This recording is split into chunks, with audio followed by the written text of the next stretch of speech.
Hi folks, welcome to this soft little corner of the world, where your mind can rest and your heart can slow down. I'm so glad you're here tonight. Before we begin, I'd love to know, where are you listening from? Let me know down in the comments because it brings me so much joy to see this channel gently reaching people all across the globe. And if you find yourself soothed, or maybe even drifting off, please don't forget to like this video, subscribe if you haven't already, and maybe even share it with someone you'd like to wrap in this same gentle calm. Now, get cozy, settle under your blanket, or let your head sink into a soft pillow. Take a slow breath in, and a slower breath out. Imagine the air is warm, tinged with the scent of fresh grass after a light rain. Or perhaps you prefer the cozy scent of old books, mingling with a hint of burning wood from a nearby hearth. Let your shoulders drop, let your jaw unclench, feel your eyelids grow a touch heavier. If you're comfortable, close your eyes, or let them flutter lazily, half open. We're not in a rush here. This is your gentle escape. Our story today sets sail in a place of cobblestone streets and timber-framed houses, where ivy curled around doorways and merchants called out their wares in the early hours of morning. It is the year 1518 in the bustling town of Strasbourg, nestled within the Holy Roman Empire, what today we would call France. Life there was heavy with worry. Poor harvests, unpredictable weather, and whispers of distant wars clung to people's minds like damp wool. Plague outbreaks were a grim shadow never too far behind. Imagine it, streets bustling with carts laden with grain, children playing barefoot along narrow alleys, priests muttering prayers in candlelit chapels. The summer sun was warm, but it was a nervous sort of warmth, one that made tempers short and hearts uneasy.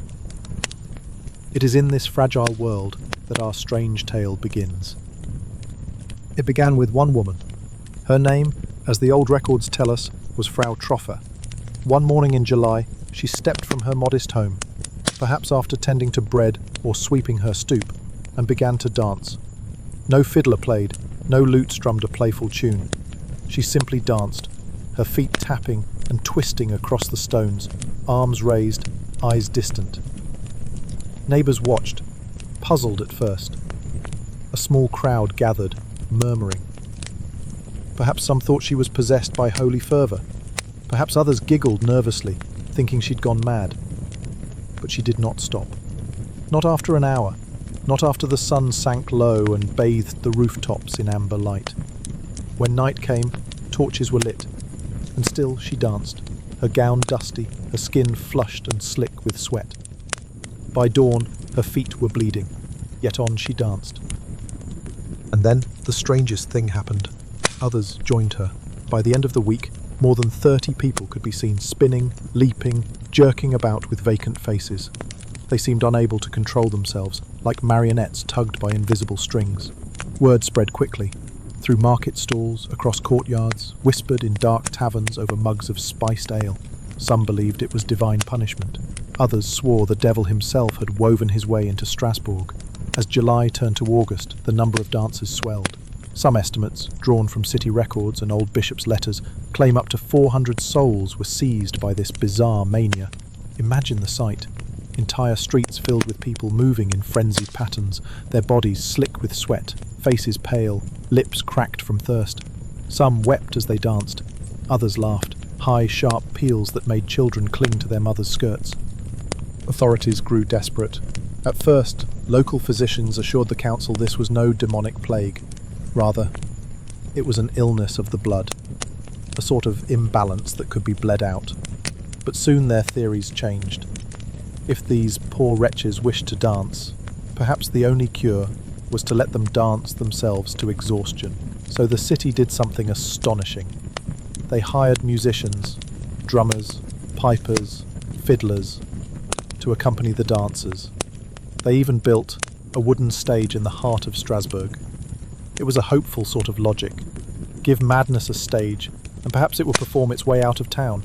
But oh, it had quite the opposite effect. The music drove the dancers into greater frenzies. Feet that might have slowed under sheer exhaustion found new, cruel energy as drums thudded and flutes trilled. Some collapsed where they stood, limbs twitching in final spasms. Others were carried away by relatives, limp as rag dolls. The air was heavy with mingled smells, baked bread from hearth ovens, horse droppings drying in the sun, sharp tang of sweat. Beneath that, something darker lingered, fear. Because as days stretched into weeks, the dancers kept on. In merchant houses, families huddled by low fires, whispering prayers to saints. Saint Vitus, patron of dancers and epileptics, was invoked most of all. His name fluttered through the streets like a desperate incantation, and still the dancing did not cease. Why did this happen? Ah, my dear listener, that is the riddle that has haunted scholars and curious minds for more than 500 years.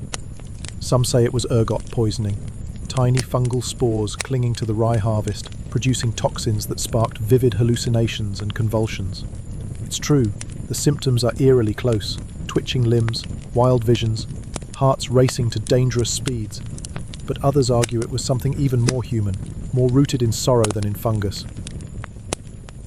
Imagine Strasbourg at that time, reeling from famine, from outbreaks of smallpox and plague, from heavy taxes and ceaseless political turmoil. People were stretched thin, worn to threads. When one woman began to dance in the street, perhaps it was as if a delicate, dreadful dam burst.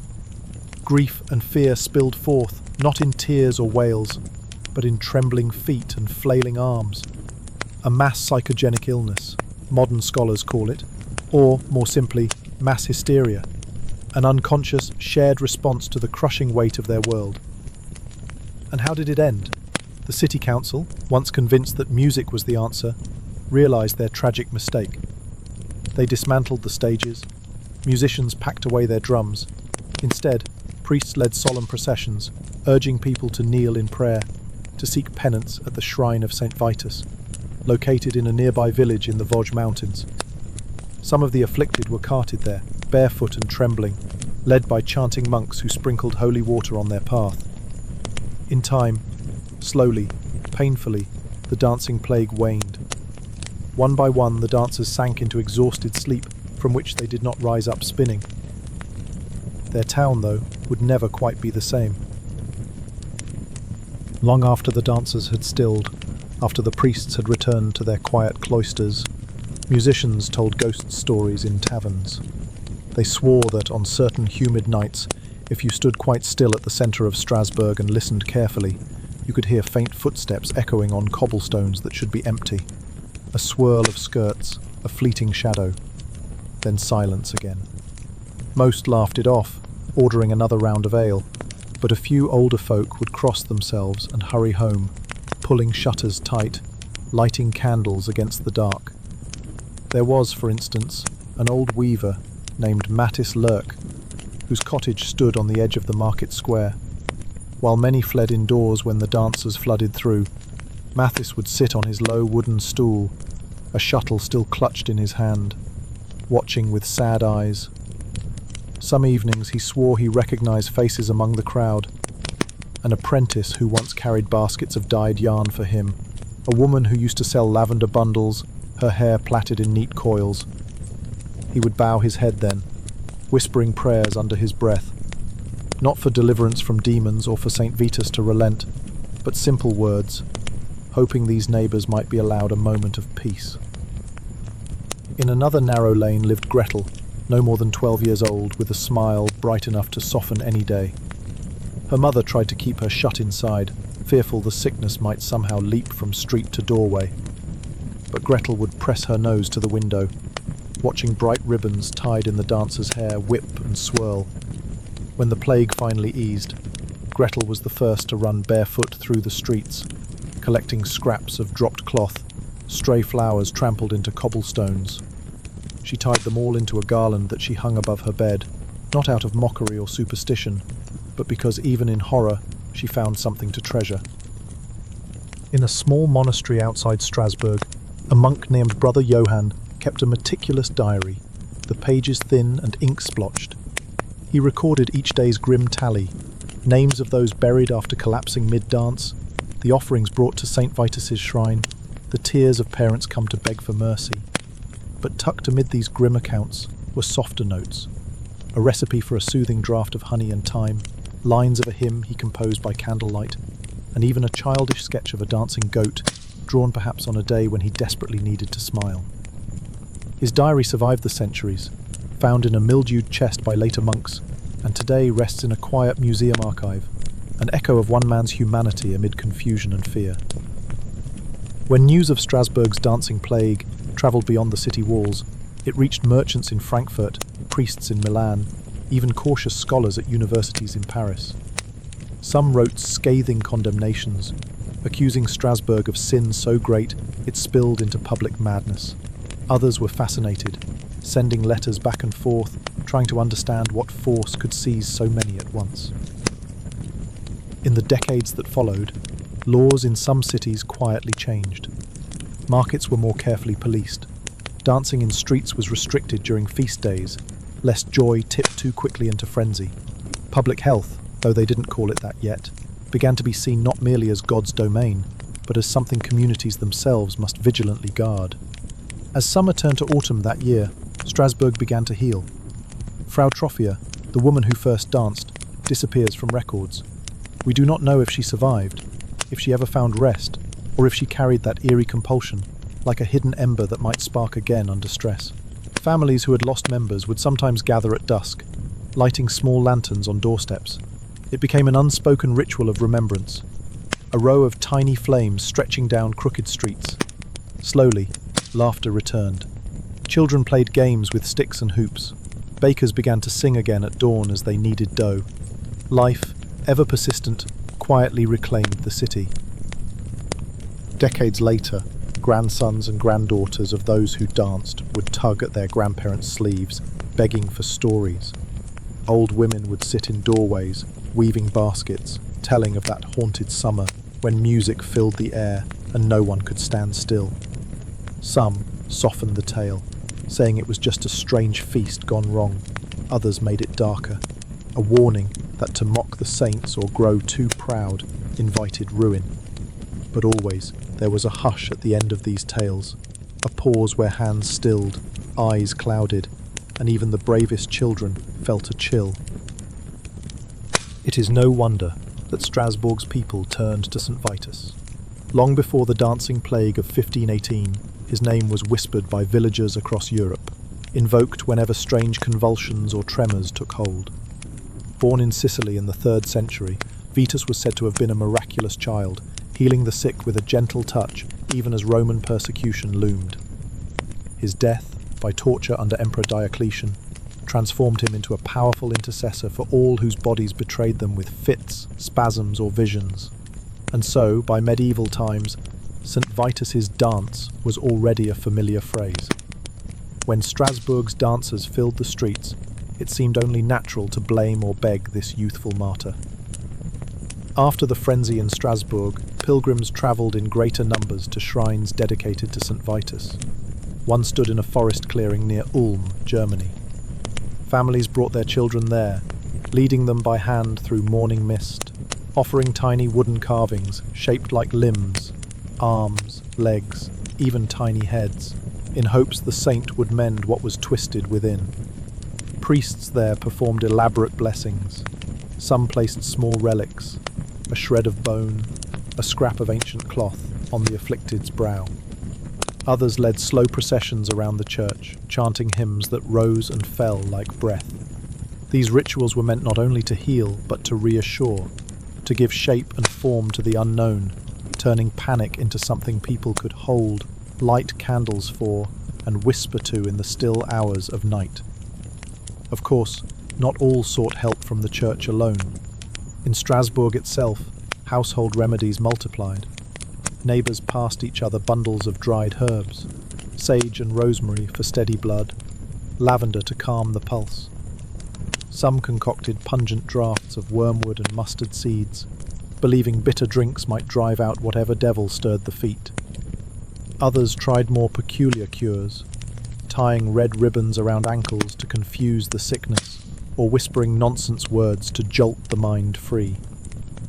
There are even scattered notes in old civic records of desperate families hiring masked figures who called themselves dance catchers, charlatans who claimed they could draw the sickness from a person and trap it inside a clay pot, later to be buried at a crossroads.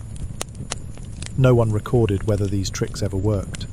But in a world hungry for hope, even the strangest promises found believers. Long after the dancing itself faded, stories remained. In tiny villages up and down the Rhine, grandmothers would warn restless children, "Mind your heart, or Saint Vitus may claim your feet by moonlight." In local folk tales collected 2 centuries later, ghost dancers sometimes appeared at crossroads, silent figures who twirled in moonbeam circles until dawn. Some farmers refused to plant rye near old plague roots, fearing the grain might carry not only mould but memories, a dread that still clung like dew on the edges of their fields. And so, the dancing plague of Strasbourg became more than just an eerie chapter in dusty chronicles. It shaped how towns watched over one another. When fevers swept through in later years, councils acted with sharper speed, closing wells suspected of corruption, burning contaminated goods, even paying healers to stay rather than flee. It shaped the very streets themselves. In the decades that followed, Strasbourg widened certain roads, rebuilt marketplaces with broader spaces for breath and movement, as if the city tried to stretch its chest and sigh. And it changed how people thought about the tender line between mind and body, how sorrow, hunger, fear and rumour could all join hands and dance together until hearts gave out. In 1521, 3 years after the Great Dance, a young woman named Elsa Kramer began keeping a small book, a handful of pages sewn together with blue thread. She was only 17 then, daughter of a cooper, and she wrote in a looping, careful hand. A diary survives in fragments, but from what little remains, we glean the sweetest glimpses of life returning.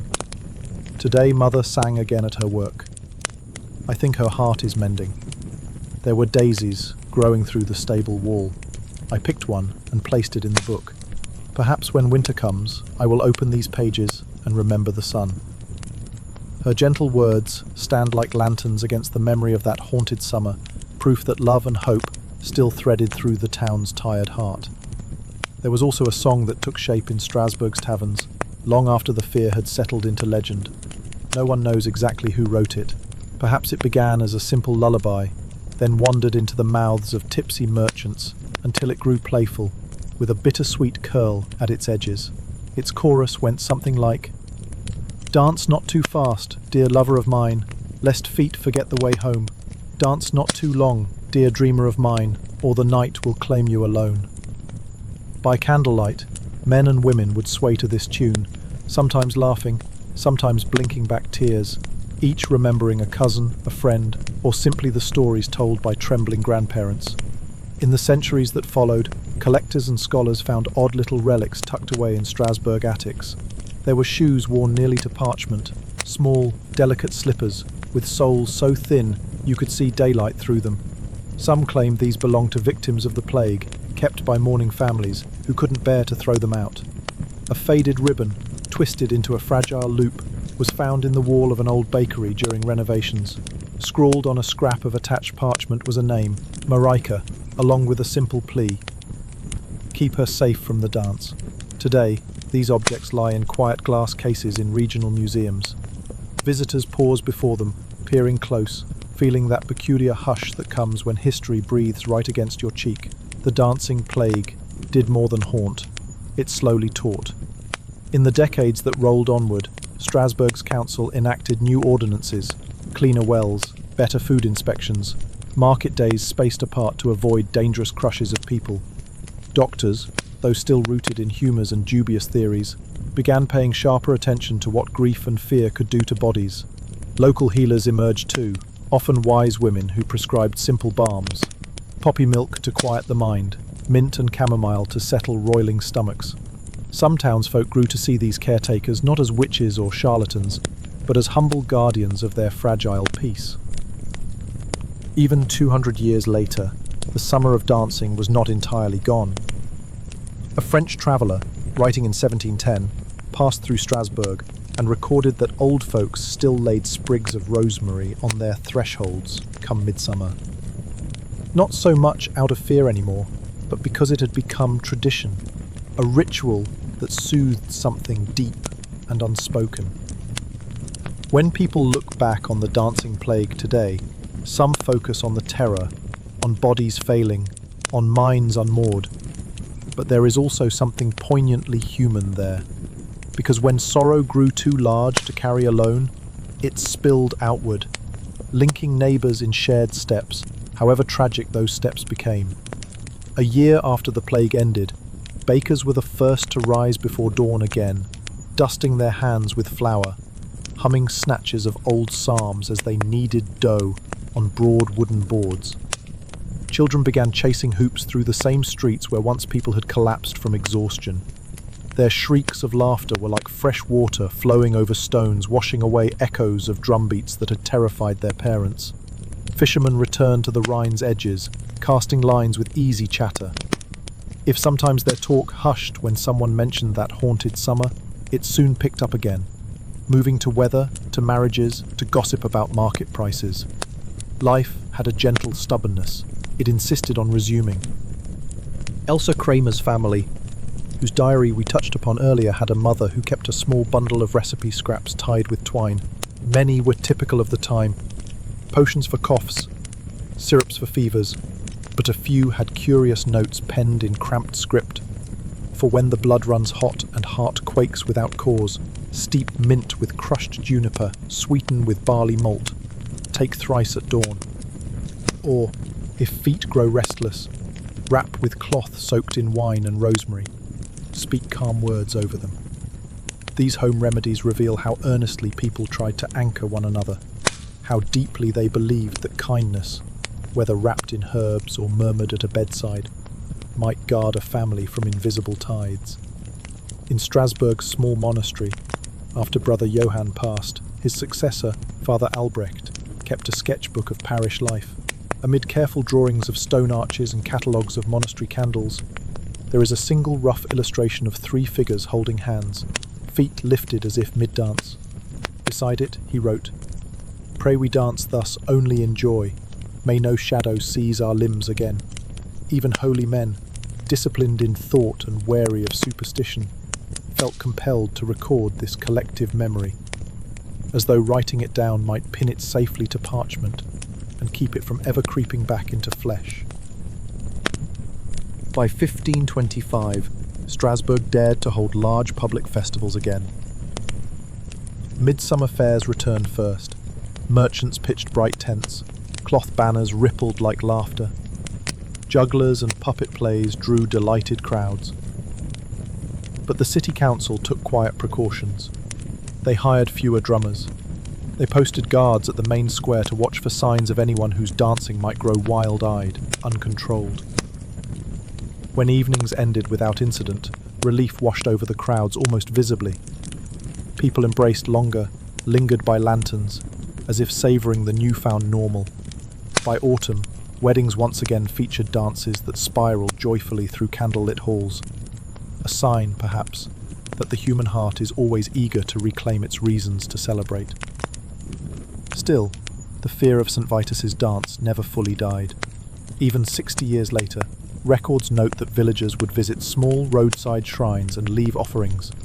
Bundles of flax tied with blue ribbon, said to calm the mind, tiny wax feet moulded from leftover candle drippings, notes scribbled in uneven Latin or rough dialect, pleading simply, "Keep us from the dance."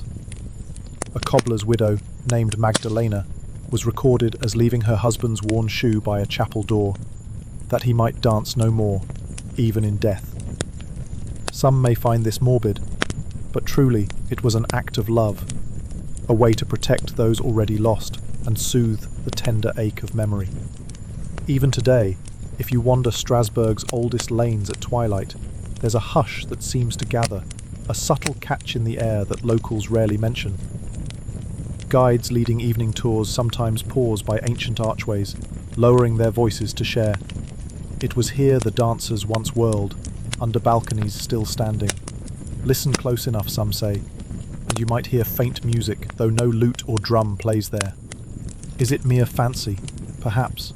But in the soft echo of your own footsteps, you might catch the sigh of centuries, whispering both warnings and reassurances. Let's meander now into the lives of those who grew up after the dancing plague, who inherited both the caution and the subtle, enduring courage that Strasbourg learned. Imagine little Matthias, born in 1528, 10 years after the dance ended. By then, the streets no longer echoed with terror, but stories clung to lintels like cobwebs. His grandmother would sit by the window on quiet afternoons, her gnarled hands busy spinning wool, and murmur, "Keep close to your mother if you ever hear too many fiddles, my dear heart. Remember, even joy must be measured."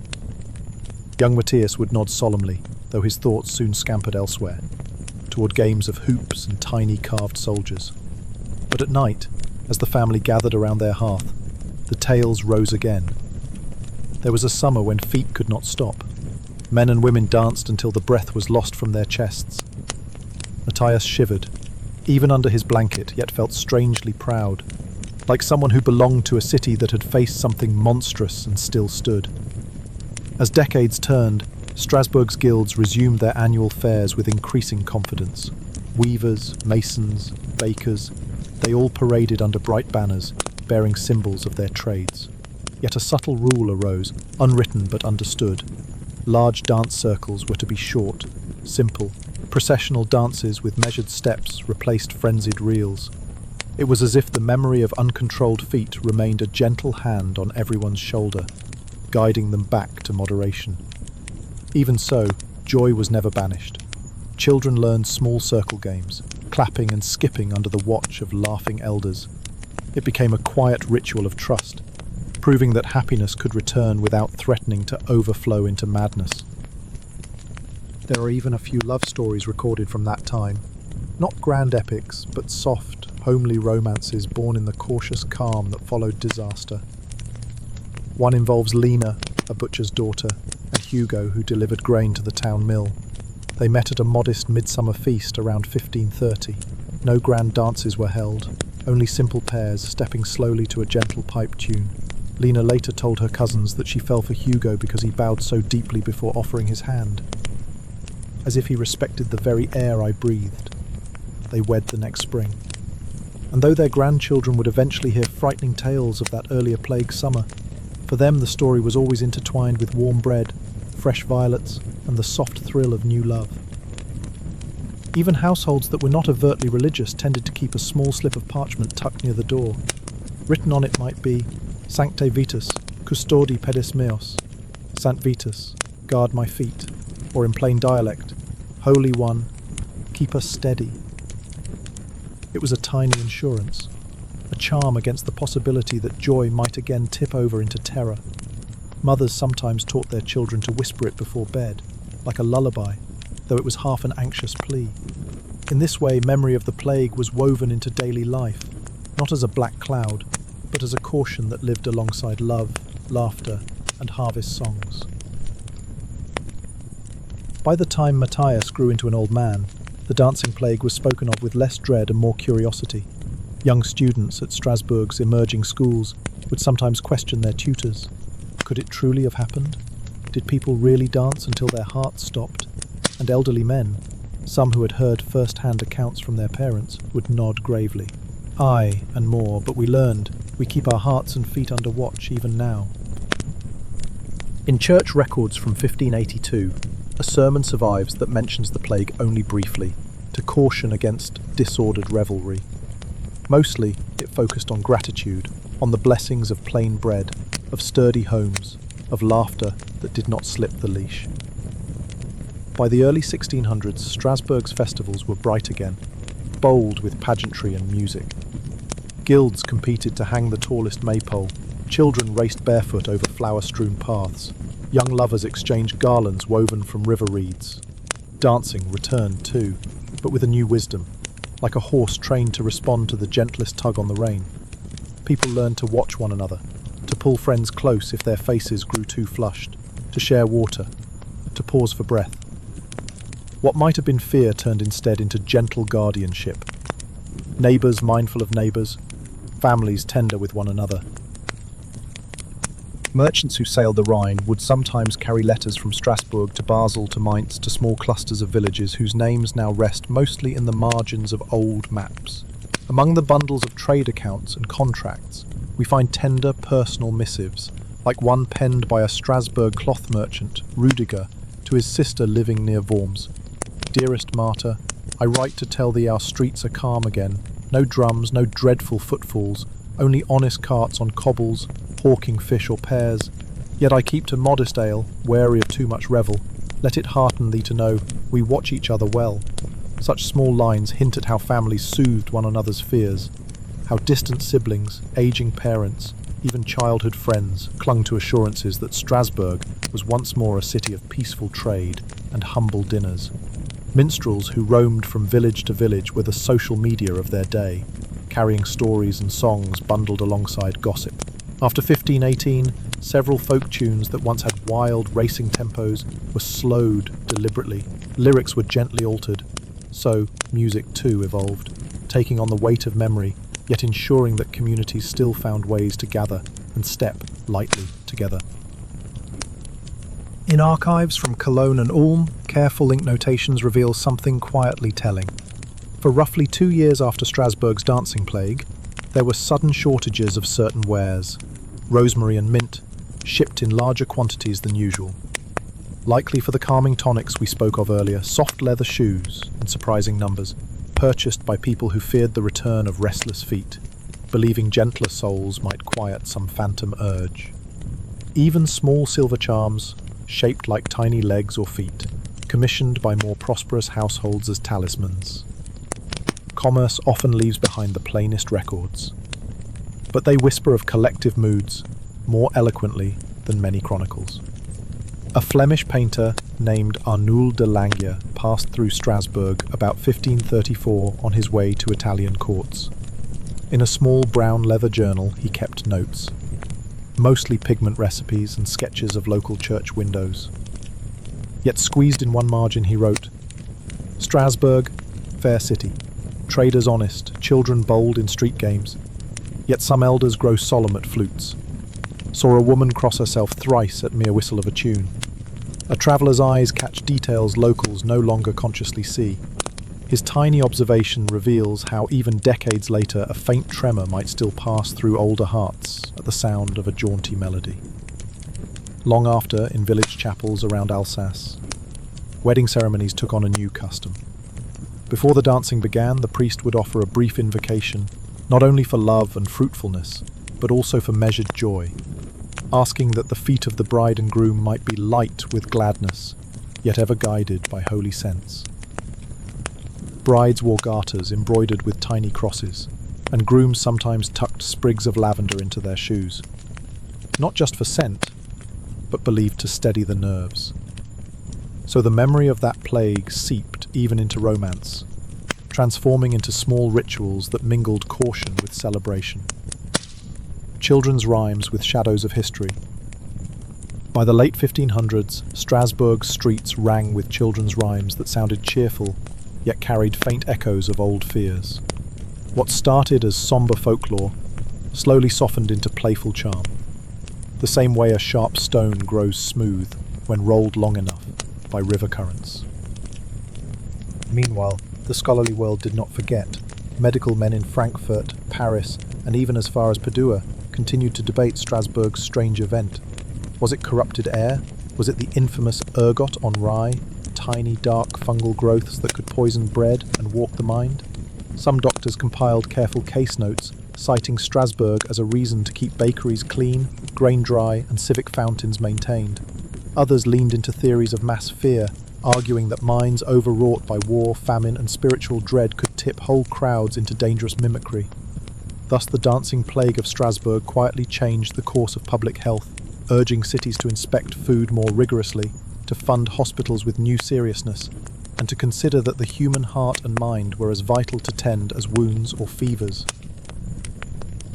In the rolling hills outside Strasbourg, among rows of twisted vines, farmers told their children not to stray too far after dusk.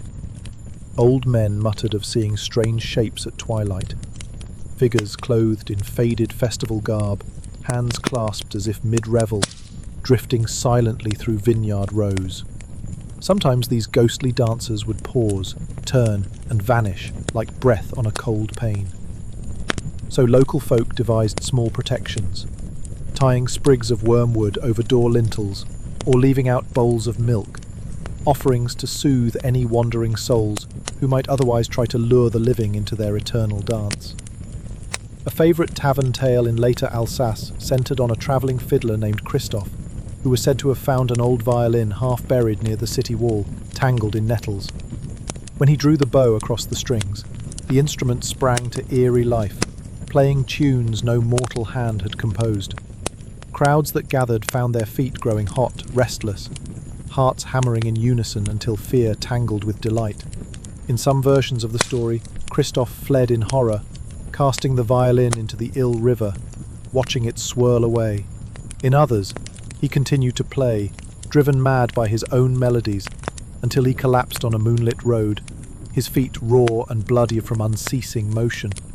These ghost stories became a way for people to share their ancestral dread of losing control, wrapping old truths in the safe, thrilling cloak of legend. Strasbourg's dancing plague was tied, as you remember, to processions honouring St. Vitus, patron of dancers and protector against epilepsy and tremors. In later years, some towns across Germany and Alsace held small festivals on St. Vitus's feast day, but carefully, gently, more akin to prayer gatherings than raucous street revels. They might dance in slow circles around a modest green, always with someone leading a hymn to remind hearts to stay light, steady, and grounded. Old grandmothers would clutch rosaries at the edges and murmur. It was a tradition built equally on faith and fragile memory, woven of lessons painfully earned.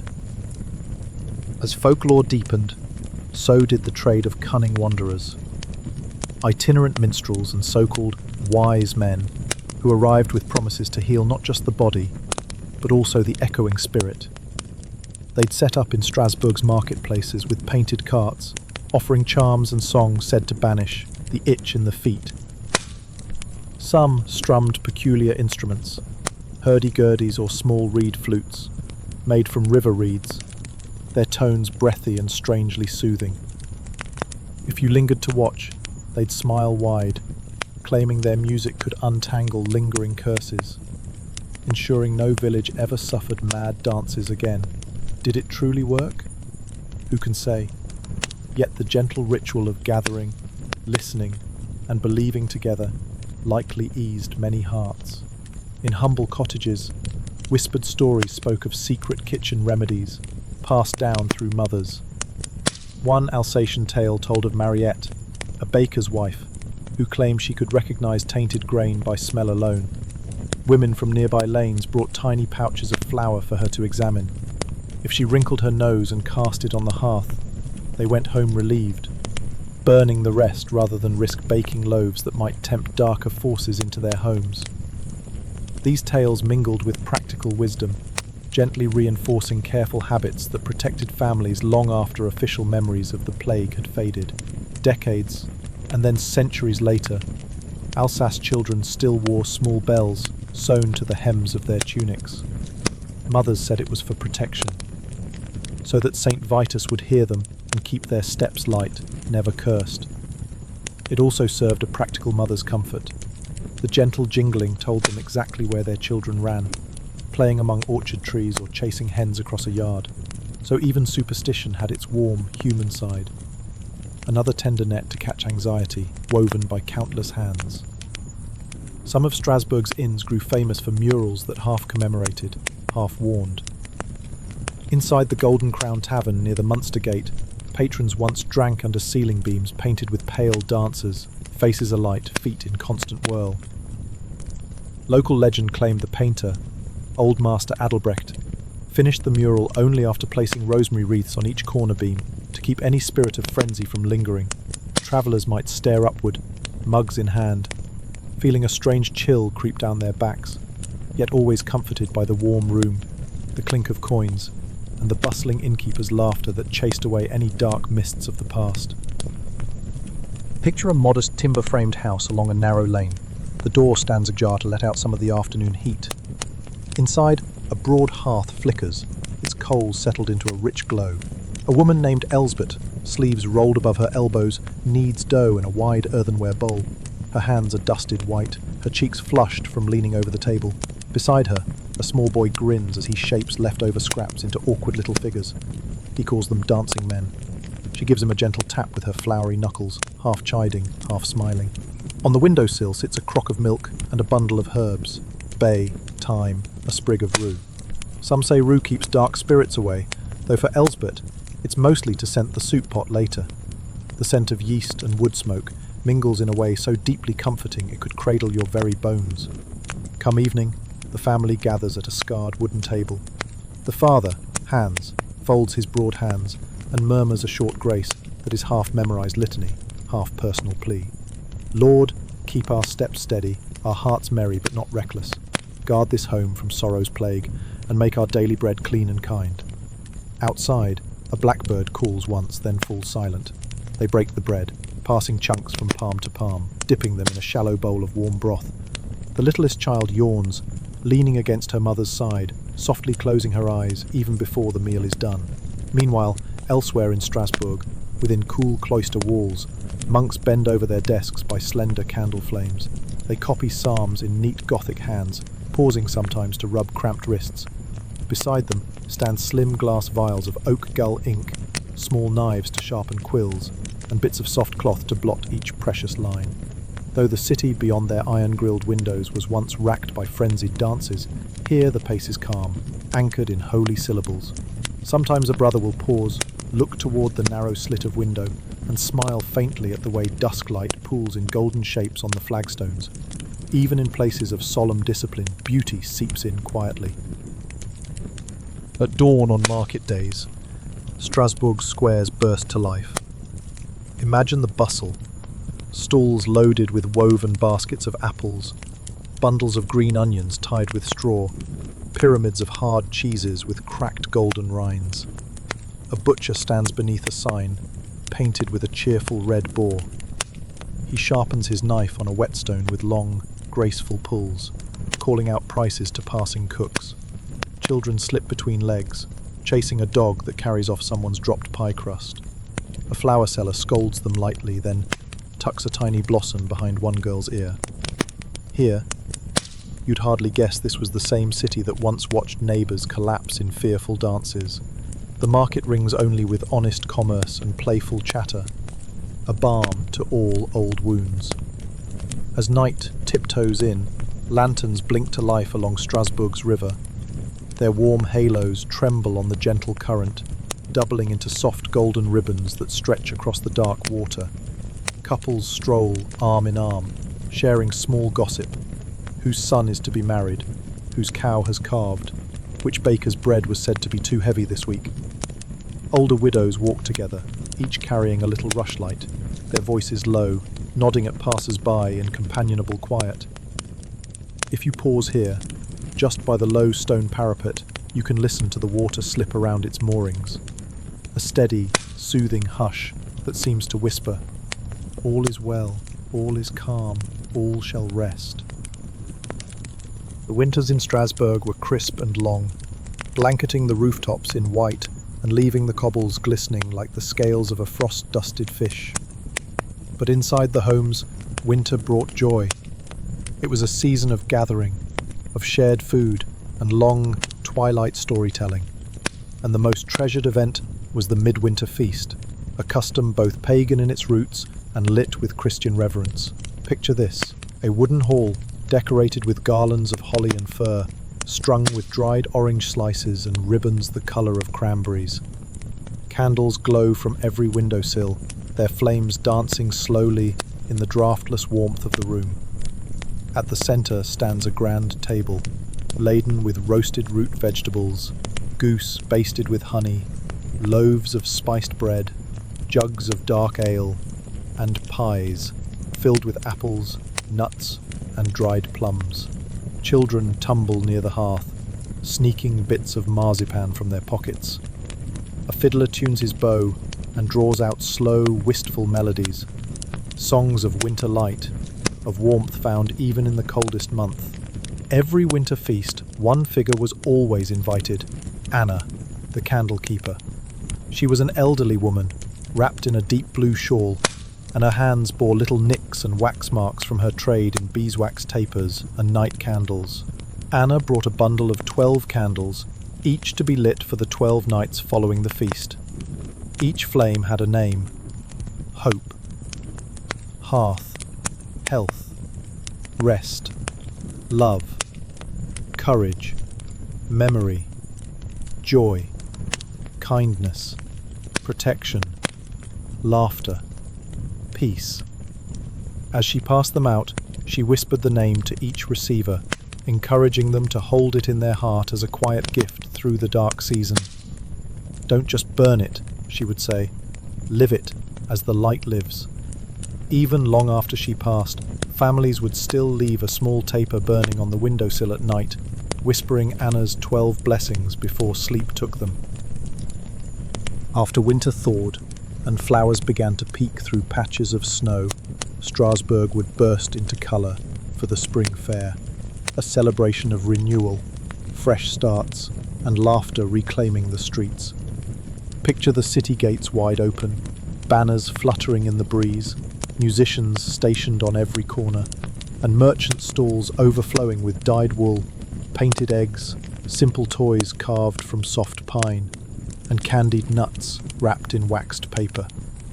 Young people wore garlands of wildflowers and danced in gentle, weaving lines through the market square, but never with the manic steps of the plague's past. These dances were slow, deliberate, joyous, movements of reclaimed celebration. One older woman, watching from a nearby bench, was overheard saying to her granddaughter, "This is the dancing we asked St. Vitus for, not the cursed frenzy, just joy." Though he was once the centre of fearsome processions, in these gentler days, St. Vitus became a patron of balance, of merriment that never tipped into madness.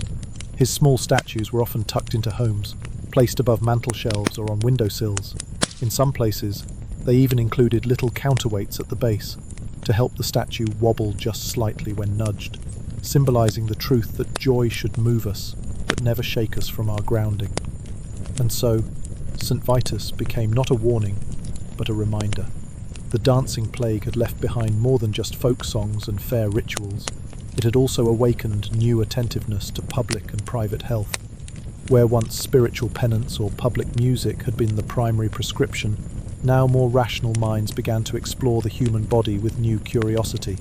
Some city records show that, after 1518, Strasbourg quietly invested in training local healers, not just apothecaries, but women with long-practiced herbal knowledge and physicians who studied the body through observation rather than theory alone. They began to recommend balanced diets, fresh air, rest, and avoidance of the bad airs that were said to dwell in overcrowded or unclean places. So even in its tragedy, the dancing plague nudged medieval medicine a step forward, toward care that centered the body's rhythms, instead of resisting them.